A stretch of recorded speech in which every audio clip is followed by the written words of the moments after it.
Middle of summer, but we are chilling out with a listener question here that we will answer about how to store your meat. Also, what is this? Pointy. Ouch. Plus a secret ingredient. GrateTV fires up right now.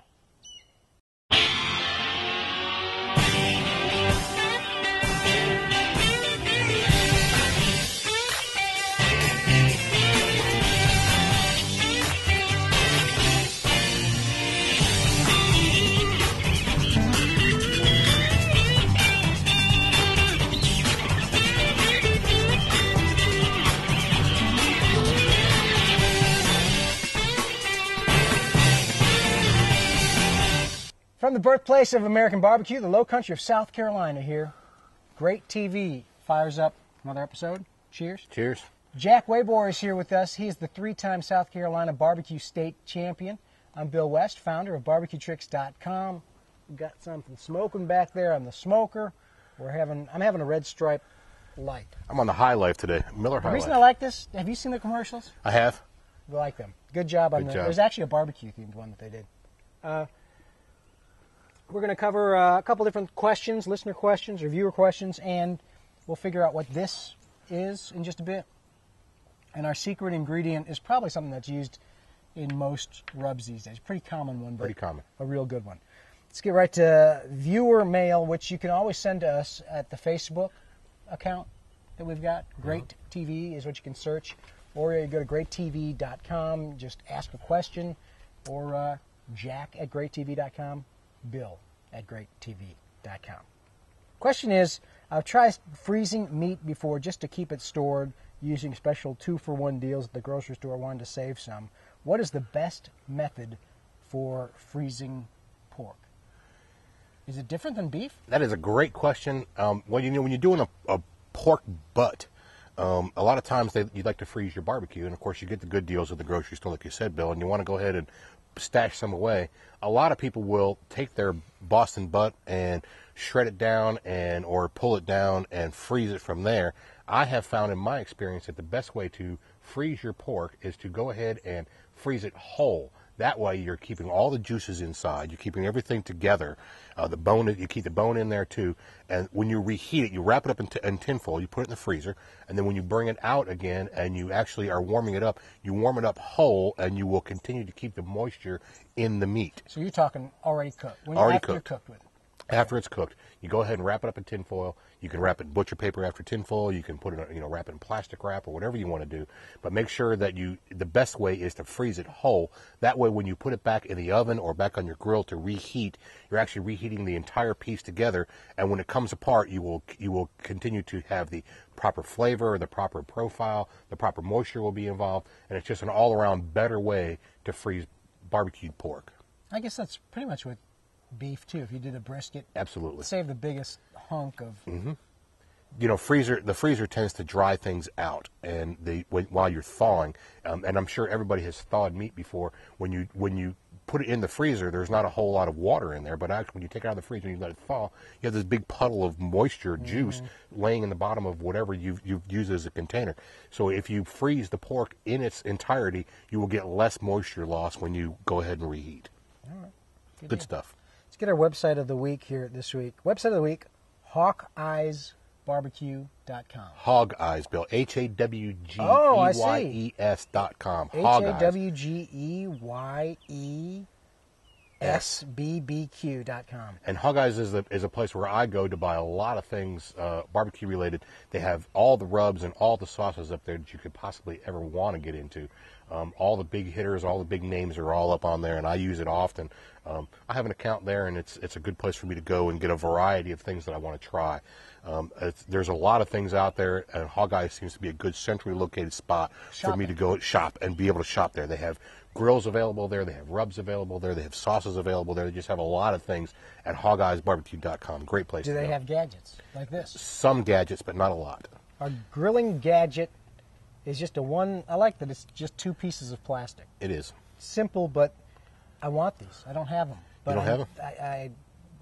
When you're pulling pork, this is something you could use. What's it called? This is called a bear paw, and it's good. It's actually good for a lot of different things.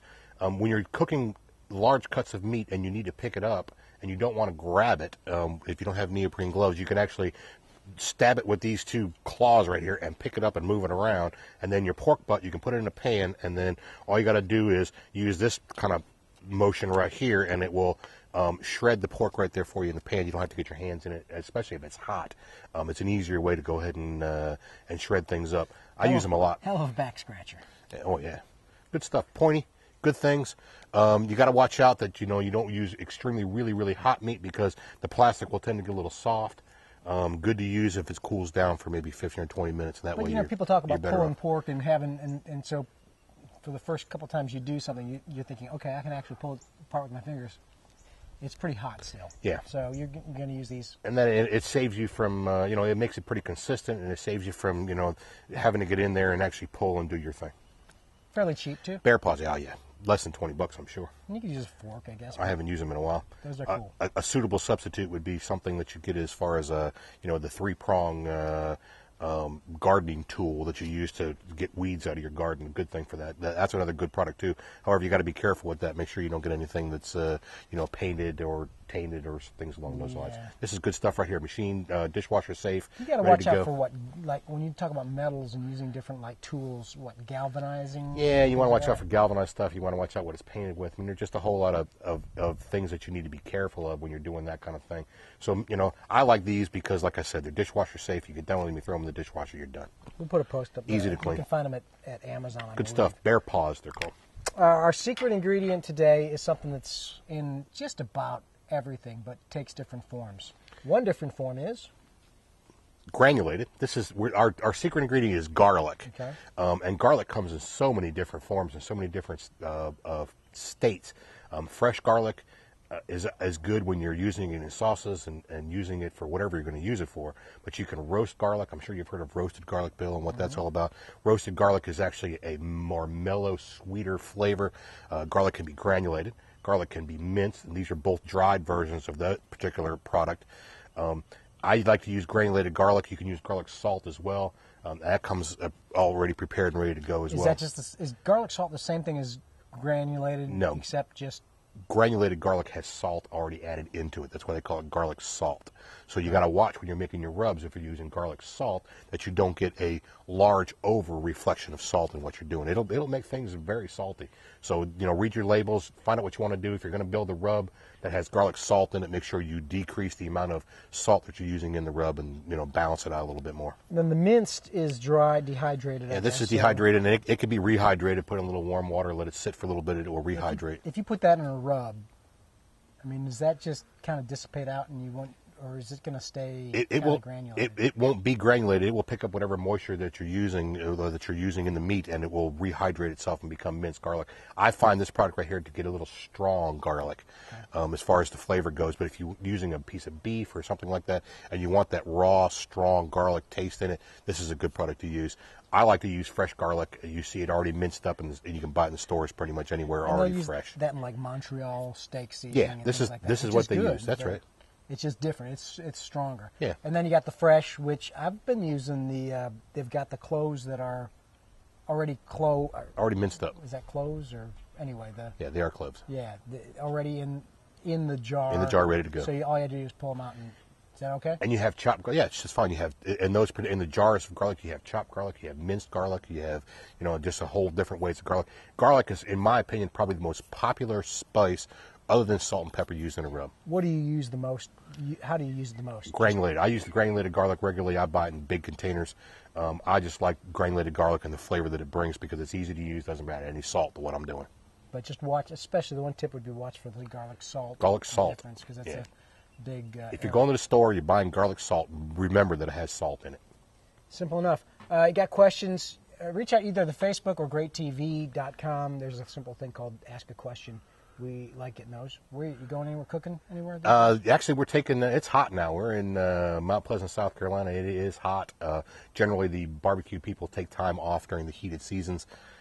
So pretty much during July and August, we're going to kind of take it easy. We'll be somewhere end of the month, Myrtle Beach, South Carolina, for the big show in Myrtle Beach called Beach Boogie and Barbecue. Please subscribe. iTunes.com is you search GrateTV and you'll find us. subscribe there. Make a nice little comment and rate us 4 stars. We love to get that. And we'll see you next week. We'll have some fun. With that, GrateTV.com. hug your mama.